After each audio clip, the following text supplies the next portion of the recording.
તો સુરતમાં સુમુલ દૂધ મંડળી ચૂંટણી પહેલા ફરી વિવાદમાં આવી છે। સુમુલ ડેરીના ડાયરેક્ટર જયેશ પટેલે કહ્યું કે સુમુલ વહીવટી તંત્રએ બહારથી દૂધ લાવીને પધરાવતી મંડળીઓને 3.25 કરોડનો દંડ ફટકાર્યો હતો। મહારાષ્ટ્રમાંથી સસ્તું દૂધ લાવી અહીં વેચાણ કરવાની જે ઘટના બની છે તેની કલ્પના પણ ન કરી શકાય। મહત્વનું છે કે સુરત અને તાપી જિલ્લાના માંગરોળ, કામરેજ, મહુવા, નિઝર, કુકરમુંડા, ઉચ્છલ, સોનગઢ અને વ્યારાની 25 મંડળીઓ બહારથી દૂધ લાવીને સુમુલ ડેરીમાં પધરાવતી હોવાનું રંગે હાથ ઝડપાયું હતું।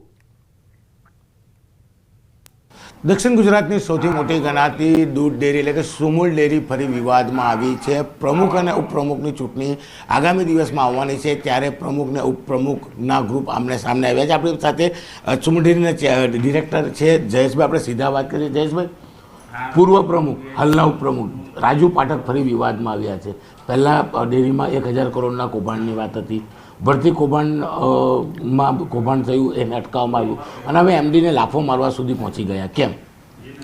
ખાસ કરીને સહકારી પ્રવૃત્તિની વાત આવે એટલે સુરત દક્ષિણ ગુજરાતની વાત આવે ને જ્યારે સુમુલ આ વર્ષે તમે જુઓ તો 75 વર્ષ જેટલે સફળતાથી આગળ વધી રહી છે અને જે રીતની સ્થિતિ બની છે, ખાસ કરીને જે થપ્પડકાંડની વાત થઈ રહી છે, આ સહકારી લક્ષણો ના હોઈ શકે। જ્યારે સફળતાપૂર્વક 2.5 લાખ જેટલા પશુપાલકોને દરરોજના 12 કરોડ રૂપિયા સુમુલ ડેરી આપતી હોય, સહકારના લક્ષણમાં જે સ્થિતિ બની છે તમામ માટે ખૂબ જ ગંભીર બાબત કહી શકાય। ગુજરાતમાં જે રીતે બાજુના મહારાષ્ટ્રમાંથી સસ્તું દૂધ લાવીને વેપાર જે કરવાની વાત છે એ સ્વાભાવિક ના થવું જોઈએ।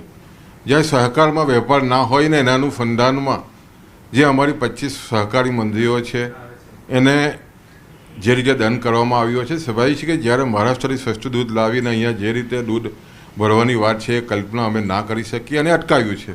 આ હતા જયેશભાઈ પટેલ, ડિરેક્ટર સુમુલ ડેરીના। તેમનું સીધું કહેવું છે કે વેપારને લઈને દંડ કરવામાં આવ્યો। ચોક્કસ સુમુલ ડેરી જોડે હજે દૂધની ગુણવત્તા ઓછી થતી તેને લઈને દંડ કર્યો, તો ઉપપ્રમુખે વિરોધ કેમ કર્યો? જોકે ઉપપ્રમુખ રાજુ પાઠક અત્યારે ઉપપ્રમુખ છે, પણ ગઈ સિઝનમાં તે પ્રમુખ હતા, એટલે કે સુમુલ ડેરીમાં તેમને પોતાની સત્તા રાખવી છે અને આગામી દિવસમાં જ્યારે ફરી એક વખત સુમુલ ડેરીની ચૂંટણી આવી રહી છે ત્યારે ફરી રાજુ પાઠકે વિવાદ શરૂ કર્યા છે।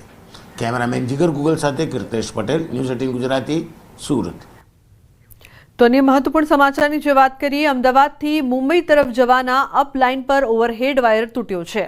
સુપરના કિમ રેલવે સ્ટેશન પર ઓવરહેડ વાયર તૂટ્યો છે। પ્લેટફોર્મ તરફ જવાના લાઇન પર ઓવરહેડ લાઇન તૂટી છે, જેના કારણે પેસેન્જર ટ્રેન મેઇન ટ્રેક પર ઊભી રાખવી પડી હતી। જોકે ટ્રેન વ્યવહારને કોઈ અસર નથી પહોંચી। રેલવે સ્ટેશન માસ્તર સહિત રેલવે અધિકારી રેલવે સ્ટેશન પર પહોંચ્યા। ઓવરહેડ લાઇનની કામગીરી શરૂ કરવા રેલવેની નિરીક્ષણ ટ્રેન પહોંચી હતી।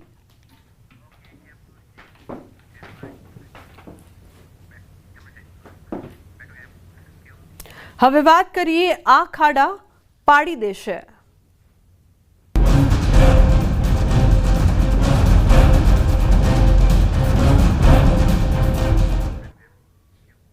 તો અરવલ્લી જિલ્લામાં મોડાસા શામળાજી સ્ટેટ હાઈવેના સમારકામની હકીકત પહેલા વરસાદે જ ખુલ્લી પડી છે। માત્ર થોડા સમય પહેલા આ રસ્તાનું સમારકામ કરવામાં આવ્યું હતું, છતાં પ્રથમ વરસાદમાં જ રસ્તા પર મોટા ખાડા પડી ગયા છે।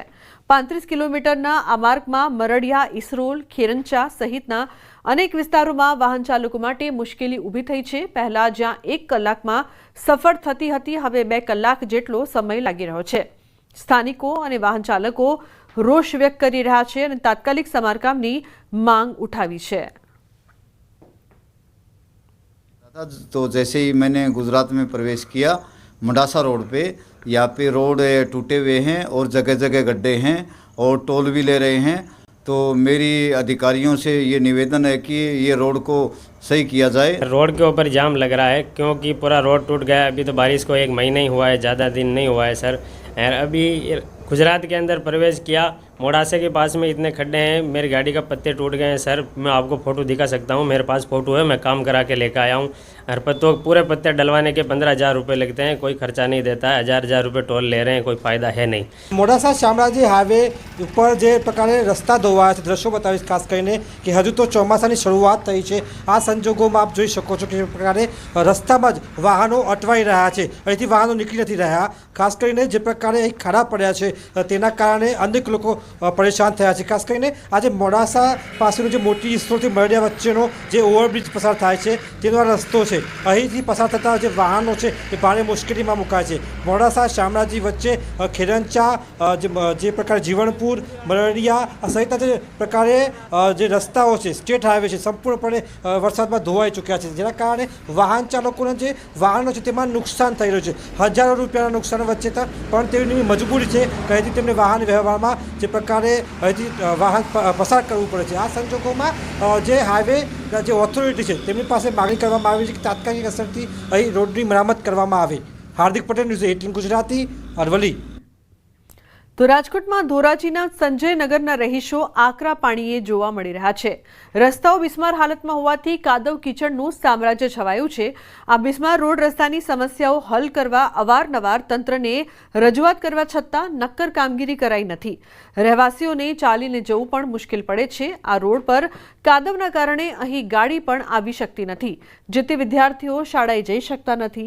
આ બિસ્માર બનેલા રોડ રસ્તાની સમસ્યા હલ કરવા રજૂઆતો કરવા છતાં તંત્ર દ્વારા બિસ્માર રસ્તાની સમસ્યાઓ હલ કરવા નક્કર કાર્યવાહી નહીં કરાતા સ્થાનિકોએ રામધૂન બોલાવીને વિરોધ કર્યો છે। અમારા વિસ્તારમાં જુઓ તો હરદમ મોટરસાઇકલ સ્લીપ થાય છે અને માણસો હેરાન થાય છે, સમજી લેજો।